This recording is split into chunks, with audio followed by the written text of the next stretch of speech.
রান্নাঘরের দ্বিতীয় গ্যাস সিলিন্ডারটা এনেছিল কবি। অদ্ভুতভাবে গ্যাসের গন্ধ কবি আর মাধুরী ছাড়া আর কেউ পায়নি। সেদিন রান্নাঘরের স্ল্যাবের বদলে নিচে রান্না হয়েছিল দীপার জোড়াজুড়ির জন্যই। এর মধ্যে বাড়ি থেকে ফোন এলো, মায়ের জরুরি তলব। বাড়ি ফিরতে মা বলে দিলেন ও বাড়িতে তদন্ত করা চলবে না। বাড়িতে এদিকে তুবড়ির মশলা নিয়ে মাতামাতি চলেছে। বোতাম আমাকে ঘুরে ঘুরে সবকিছু দেখাতে লাগলো। হলুদ রঙের গন্ধকে চোখ আটকে গেল আমার। হলুদ রঙের কি লিখে সার্চ করব? হলুদ, হলুদ।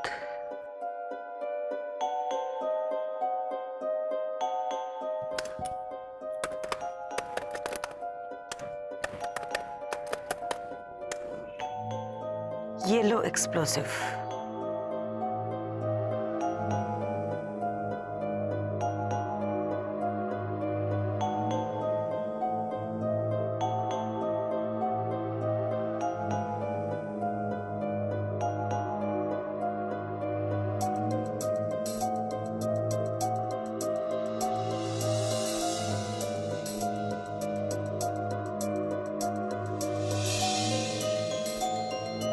আমি বুঝতে পারছি না মা, পরমা বৌদি আমাদের সন্দেহ করছে কেন? আশ্চর্য! আমরা কি ইচ্ছে করে দুটো বউকে মেরে ফেলেছি? ছি ছি ছি ছি, কি লজ্জা, কি লজ্জা! আত্মীয় স্বজন, পাড়া প্রতিবেশী কারোর কাছে মুখ দেখাবার আর কোনো জায়গা রইল না। ওরা সবাই কি সব দেখছে না, জানছে না, বুঝছে না? ছি! জনে জনে প্রশ্ন করে চলেছে, কত রকম সব প্রশ্ন। বাড়ি শুধু সবাইকে সন্দেহ করছে। ছি ছি ছি, লজ্জায় ঘেন্নায় আমার গলায় দড়ি দিতে ইচ্ছে করছে। মান সম্মান আর কিচ্ছু রইল না রে, কিচ্ছু রইল না। পরমা বৌদির ওই পুলিশ দেও, সে তো আবার জেরা করলো, এমন করছে যেন আমরাই খুনি। মাধুটা চলে গেল, তিতিরকে আমি কি করে সামলাবো সেটাই বুঝতে পারছি না। তার মধ্যে তিতির এ সমস্ত দেখছে, ওর মনের ভিতর আমার সম্বন্ধে, মানে ওর বাপের সম্বন্ধে কি ধারণা হচ্ছে। অর্থাৎ দীপার মা বাবা কিন্তু প্রথমেই আমাদের দিকে আঙুল তোলেনি সন্দেহ। বড় বৌদির এই ঘটনাটার পর পরমা বৌদি এমন করতে থাকলো যে এসবের জন্য পরমা বৌদি কম দায় নয়। হ্যাঁ বললাম এসবের জন্য পরমা বৌদি কম দায় নয়। মেজদা একদম ঠিক বলেছে, ছোট বৌদির মা বাবার মনটা বিষিয়ে দিল। আর বড় বৌদির দাদা ওকে দেখে ভাবলো যে এখানে কোনো না কোনো গন্ডগোল আছে।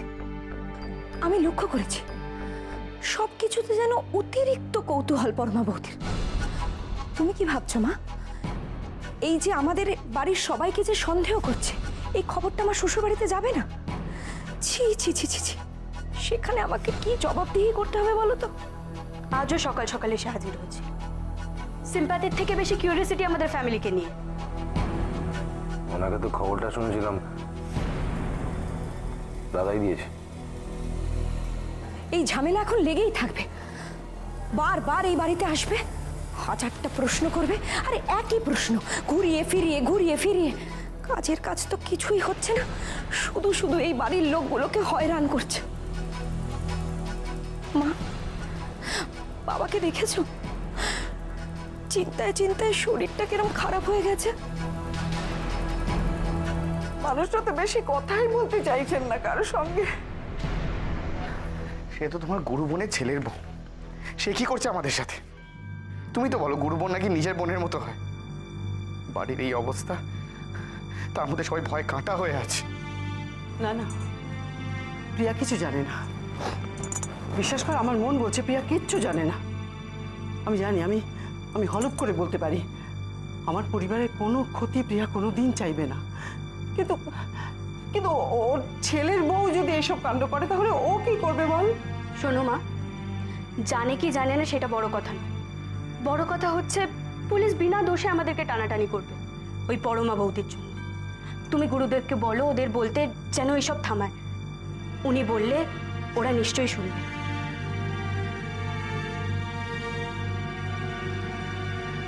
হলুদ,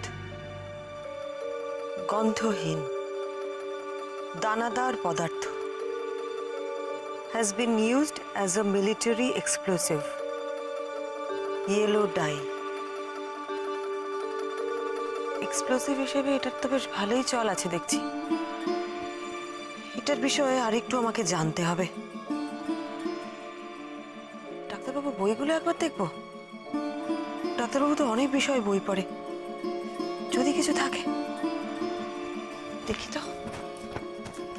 একটা বইয়ের মধ্যে যদি পেয়ে যাই আরো কিছু information. Explosive explosive explosive explosive chemicals, এর মধ্যে কিছু থাকলেও থাকতে পারে। বম্মা, ও বৌমনি নিচে চলো। কেন রে? তুমি এখানে বই পড়ছো? নিচে চলো প্লিজ। ও বৌমনি প্লিজ নিচে চলো। তুমি কি পড়াশোনা করছো বলো তো? এদিকে বোতাম ভেলকিরা না মাথা খারাপ করে দিল। মোটেই আমরা মাথা খারাপ করিনি, বাবাই তো আমাদের কিছুতে হাত দিতে দিচ্ছে না, এখন সব তুলে রেখে দিচ্ছে, বলছে আমরা যখন থাকবো না তখন নাকি বাজি বানাবি। হ্যাঁ ঠিকই তো বলেছে। তোর ওরকম জ্বালাতন করছিলিস কেন? আরে রাঙাই তো প্রমিস করেছিল যে আমরা সবাই মিলে একসঙ্গে কাজটাকে করব, আর এখন শুধু দাঁড়িয়ে থাকার পারমিশন দিচ্ছে। বম্মা, দিস ইজ নট ফেয়ার। তুমি বাবা কাকাইকে রাজি করো, আমরা বাজি বানাবোই বানাবো। না না না, একদম না বোতাম। তোমরা যদি ওইসবে হাত দাও না, আমি কিন্তু ভীষণ রেগে যাব বলে দিলাম। আর মিমি, তুইও ওইসব কিছুতে হাত দিবি না। তোর যা ভুলো মন, কি করতে কি করবি তার ঠিক নেই। ও বৌমনি ঠিক আছে, আমি কিছুতে হাত দেবো না, কিন্তু তুমি এখানে বসে থাকবে, ওদেরকেও আমি আটকাবো। চলো না, তুমি বসে আছো, চলো না। এত টানাটানি করিস না। একটা জিনিস দেখছি, আমাকে দেখতে দে, দেখে আমি নিচে যাচ্ছি, তোরা যা। তুমি এখন বই পড়বে, ওদিকে প্ল্যান হচ্ছে কটা তুবড়ি হবে, কত বড় তুবড়ি হবে সেই নিয়ে। চলো চলো, তোমাকে একটা পড়াশোনা করতে হবে না। বইটা দাও আমাকে। আরে বাবা চলো না, বড়দের তো পড়াশোনা করার দরকার পড়ে না। দেখেছিস, দেখ তো। আরে বাবা বড় হলে এমনি সব জেনে যায়। আর আমার বন্ধুদের মা বাবারও না বই পড়েই না। ধরেছি, দে বলছি বইটা। আমার একটা দরকারি জিনিস জানার আছে, আর জানতে গেলে তো একটু বই আমাকে পড়তেই হবে। নতুন কিছু কি জানলে শুনি? পিকনিক। কি পিকনিক? এই দেখো, তোরও কি ঠাম্মা রোগে ধরেছে নাকি? বলছি পিকনিক, শুনছে পিকনিক। সেটা আবার কি? সেটা জানতে গেলে আমাকে এই বইটা একটু ঘাঁটাঘাঁটি করতে হবে, একটু লেখাপড়া করতে হবে, বুঝেছিস? উফ বাবা, একটা মানুষ যে কি করে এতক্ষণ বই নিয়ে বসে থাকতে পারে, আমার তো একদম ভালো লাগে না। আচ্ছা, কিছু না করেও কেউ এমনি এমনি বসে থাকতে পারে?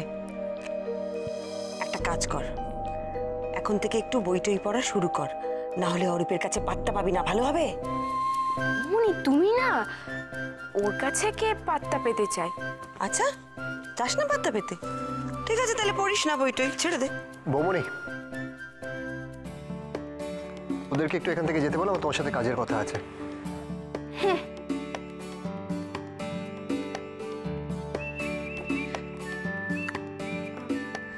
বোতাম, চল চল, হাত খুলে দাও। আরে টাটো কেন? কি করিস বলতো? দিল তো মেয়েটাকে রাগিয়ে। কিন্তু আজকে তোমার জন্য আমি অসাধ্য সাধন করেছি। কি? ওদের ঘাড়ে বসে চাপ দিয়ে প্রাইমারি রিপোর্টটা বার করেছি পোস্টমর্টেমের। কি আছে রিপোর্টে? পিক্রিক অ্যাসিড আছে তো? কি? পিক্রিক অ্যাসিড নেই রিপোর্টে? না তো। তাহলে তাহলে কি আছে হলুদে? কিছু না, মানে সিম্পল হলুদ গুঁড়ো, টার্মারিক। শুধুমাত্র হলুদ গুঁড়ো, কিচ্ছু নেই? না।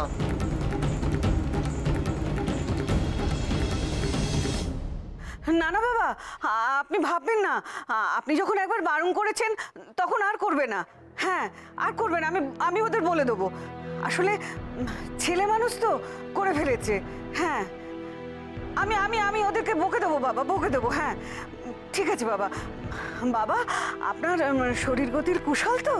হ্যাঁ হ্যাঁ, ঠাকুরের দয়া এদিকে সব ঠিকই আছে। তাহলে রাখি। হ্যাঁ, জয় গুরু। হ্যাঁ, জয় গুরু। দিনের দিন এরা সবাই মাথায় উঠে পড়ছে, অপদার্থ, মাথায় উঠে পড়েছে, সব অবাধ্য হয়ে যাচ্ছে, সবাই আমার অবাধ্য হয়ে যাচ্ছে, কেউ আমার কথা শোনে না, কেউ না। বড় বৌমা, বড় বৌমা! আসছি মা। ধর এটা, দেখি মা ডাকছে কেন। ইস, লজ্জায় আমার মাথা কাটা গেল, কতগুলো কথা আমাকে শোনালো। বড় বৌমা! কি হলো কি? এরকম রাগী গলায় বড় বৌমাকে ডাকছো কেন? কি হয়েছে কি? মুখটা আমার পুরো কালো হয়ে গেল। কেন? গুরুদেব খুব রেগে গেছেন। কি করে আমি এখন ওনার রাগ ঠান্ডা করি? জানো তো উনি বাকসিদ্ধ মানুষ, যদি কিছু বলে ফেলেন তাহলে সর্বনাশ হয়ে যাবে, তুমি তো জানো। মায়ের গুরুদেব ফোন করেছিলেন, কিন্তু এত রেগে গেলেন কেন? কি হচ্ছে মা? কি হয়েছে? বড় বৌমা, আমি যেটা ভয় করেছিলাম ঠিক সেইটা হয়েছে। কি হয়েছেটা কি? আমি তোমাকে বারণ করেছিলাম রুমার বাড়ির ব্যাপার নিয়ে তুমি মাথা ঘামাবে না। কথাটা বলতে না বলতে গুরুদেবের ফোন এসে গেল। তুমি আর ও বাড়ি যাবে না, তদন্তও করবে না।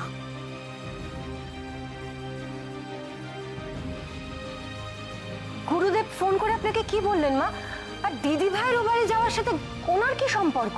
গুরুদেব আমাকে কত কথা শোনালো জানো? আমি কিরকম শাশুড়ি যে বউরা আমার কথা শোনে না? গুরু মনের বাড়ি তদন্ত করতে যাচ্ছে, আমি কোনো কথা বলছি না, এরকম হাজারটা কথা। উনি উনি এসব কথা জানলেন কি করে? না জানার কি হয়েছে? বিপদে পড়লে মানুষ গুরুদেবেরই শরণাপন্ন হয়, রুমাও তাই হয়েছে। শোনো বড় বৌমা, আমি গুরুদেবকে কথা দিয়েছি তুমি আর গোয়েন্দাগিরি করবে না।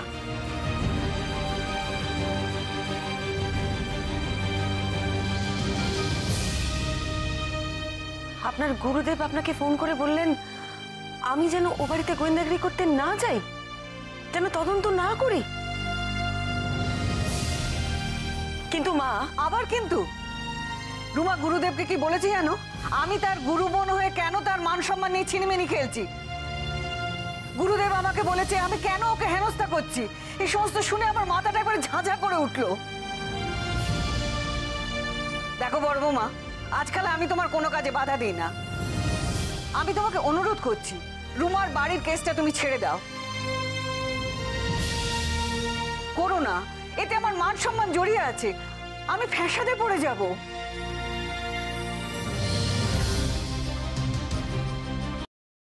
বাহ, মাসিমার গুরু বোন বলে কেস ক্লোজ। মা যা রেগে গেছেন, কি করবে দিদি ভাই? কেসটা বন্ধ করার জন্য ওরা একেবারে উঠে পড়ে লেগেছে। গুরুদেবকে দিয়ে মাকে বানালো কেন? কিছুই যদি না থাকে তাহলে কেসটা বন্ধ করার কি দরকার? হ্যাঁ, কিন্তু এদিকেও তো বৌমনি কোনো প্রোগ্রেস নেই। তো অরূপ, আমার মনের খটকাগুলো যে কিছুতেই যাচ্ছে না, কেন জানি না। আমার মন বলছে যে কিছু একটা আছে। তো আবার বললে যে হলুদেও কিছু পাওয়া যায়নি। হ্যাঁ, দীপার কেসটাও তো তোমার। হ্যাঁ, পোস্টমর্টম রিপোর্টে তো এসছে দেখলাম, death due to burn injury, মানে গ্যাস সিলিন্ডার বাস্ট করে দীপার মৃত্যু ঘটেছে। তাহলে কেন খটকা লাগছে তোমার দিদি ভাই? আমার খটকা লাগছে কারণ মাধুরী মারা যাবার ঠিক আগেই রবি আমাদের কাছে এলো। অদ্ভুত ব্যাপার। তারপর যখন আমরা ওদের বাড়িতে গেলাম, দেখলাম সবাই সবাইকে দোষারোপ করছে, সবাই সবাইকে বকাবকি করছে। আচ্ছা অরূপ, তুমি আমাকে একটা কথা বলো, সব কিছু যদি সহজ হয়, সোজা হয়, তাহলে বাড়ির লোকগুলোর মধ্যে এত অস্বাভাবিকতা কেন? হয়তো পরপর দুটো দুর্ঘটনায় ওরা ঘাবড়ে গেছে। ওগুলো I think she is right, জানো তো। কারণ কেসটায় প্রাইমারিলি সন্দেহ করার মতন কিছু পাচ্ছি না। দিদি ভাই দেখো, তুমি আর ভাই তো প্রথম ধাপে তদন্ত করতে গিয়ে কিচ্ছু পাওনি। বলো, মাধুরীদের মৃত্যুটা নার্ভাস ব্রেকডাউনে হয়েছে, সেটা তো প্রমাণ করা হয়েছে। আর মা যখন চাইছেন না, মাকে চটিয়ে লাভ নেই দিদি ভাই। তাহলে কি বলছিস তুই? ছেড়ে দেবো গোয়েন্দাগিরি? ছেড়ে দেবো? তদন্ত করবো না আমি আর? না না, আমি বলছি না তুমি গোয়েন্দাগিরি ছেড়ে দাও। মা তো রাজি হয়ে গেছেন। বলো, তুমি পর পর কতগুলো কেস সলভ করলে, কিন্তু এটা যখন চাইছেন না, যদি যদি পেকে বসেন ভবিষ্যতে, যদি আর না করতে দেন গোয়েন্দাগিরি। মানতে পারছি না, কিছুতেই মানতে পারছি না। আমি জানি না কি কি ঘটেছে সেটা বুঝতে পারছি না, কিন্তু কিছু একটা গন্ডগোল আছে, সেটা আমার মন বলছে। কিছু একটা গন্ডগোল। মা, ও মা, কবি আঙ্কেল না তোমার সাথে দেখা করবে বলে এসছে, তাই আমি ডাকতে বললো। কবি এসেছে? কবি এসেছে? আছে, কিছু একটা গন্ডগোল আছে এই কেসে। নন্দা, দীপার বাবা মা আর মাধুরীর দাদা আমাকে কেসটা তদন্ত করার দায়িত্ব দিয়েছে। আমার বিশ্বাস রুমা মাসিমা কবিকে সেই জন্য আমাদের বাড়িতে পাঠিয়েছে, আমাকে অনুরোধ করার জন্যে আমি যাতে এই কেসটা তদন্ত আর না করি। অদ্ভুত ব্যাপার, প্রথমে দেখ গুরুদেবকে দিয়ে মাকে পালালো, এখন আবার কবিকে আমাদের বাড়িতে পাঠিয়েছে। আমি একটা কথা বুঝতে পারছি না যে সবাই মিলে চারিদিক থেকে এই কেসটা তদন্ত বন্ধ করার জন্য উঠে পড়ে কেন লেগেছে। তাহলে তুমি কি করবে এখন? তদন্ত আমি করবই করব, তদন্ত আমাকে করতেই হবে। অন্তত 3টে শব্দের মানে আমাকে খুঁজে বার করতেই হবে। 3টে শব্দ? হ্যাঁ, ওর দীপার সুইসাইড নোটে ছিল না, শেষ 3টে শব্দ মনে নেই তোদের? যে যাই বলুক, যে যাই বলুক, যে যাই বলুক। তার মানে কেউ দীপাকে কিছু বলেছিল, কিন্তু সেটা কে, যে করেই হোক সেটা আমাকে খুঁজে বার করতেই হবে। বড়মাবুদি, আমি তোমাকে একটা রিকোয়েস্ট নিয়ে এসেছি। কি রিকোয়েস্ট বলো? সেটা হচ্ছে যে আমাদের মান সম্মানে আর টানাটানি করো না, এমনিতে অনেক বদনাম হয়ে গেছে। আর তাছাড়া তুমি তো ভালো করেই জানো যে ওই পাড়ায় আমরা কতদিন ধরে আছি, বাবার একটা সম্মান আছে সজ্জন ব্যক্তি হিসেবে, সেটা প্লিজ নষ্ট করে দিও না। কবি, আমি কি করলাম? আমি কেন তোমাদের সুনাম নষ্ট করব? দেখো বৌদি, একটু বোঝার চেষ্টা করো কি হয়েছে। মানে পরপর 2 দিন এরকম দুটো মিস আপ হয়ে গেল তো। না মানছি তোমরা আমাদের পাশে ছিলে শুভাকাঙ্ক্ষী হিসেবে, কিন্তু তারপর কি হলো বলো? তুমি একজন ডিটেকটিভ, সবাই তোমাকে চেনে, সুতরাং কৌতূহলও বাড়ছে তাদের, এবং তাদের সন্দেহের আঙুলটা কিন্তু আমাদের দিকেই উঠছে। Thank you. তাছাড়া তুমি যেভাবে জেরা শুরু করলে। তোমাদের বাড়িতে পর পর 2টো দুর্ঘটনা ঘটেছে, এটা তুমি মানছো তো? দেখো, আমি যদি তদন্ত নাও করি, পুলিশ কিন্তু তদন্ত করবে।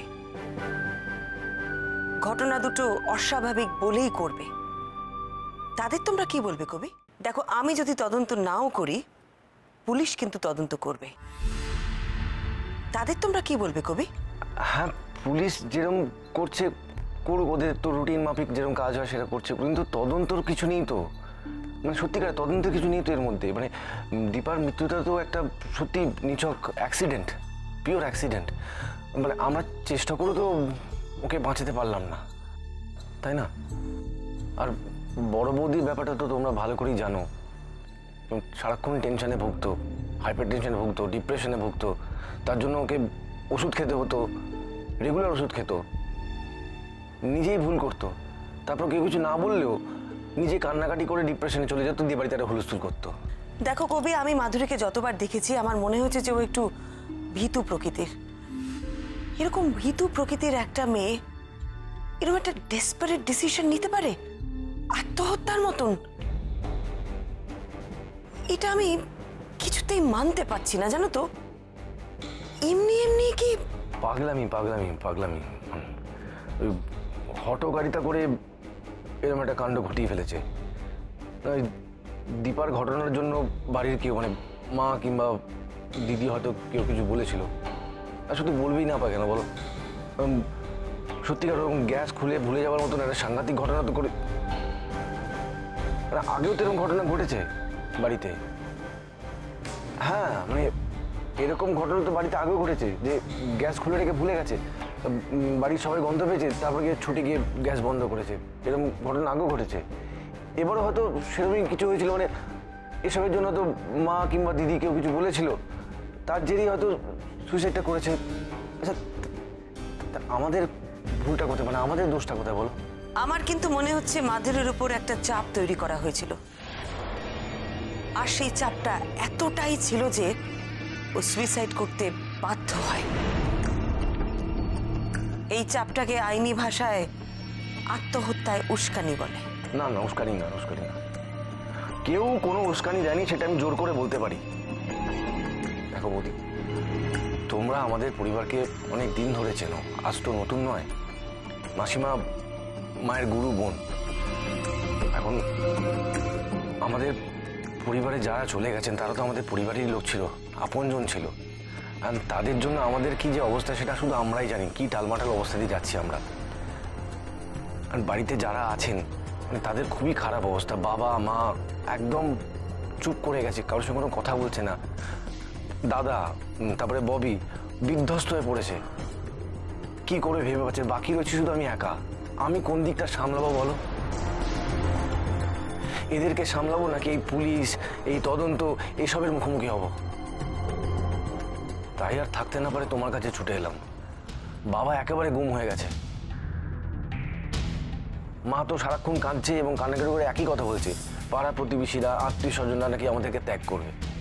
আমার তো এখন ভয় হচ্ছে যে মানে এদের মধ্যে আবার নতুন করে কেউ কিছু কাণ্ড না ঘটিয়ে ফেলে। তুমি প্লিজ প্লিজ আর ওই বাড়িতে যেও না।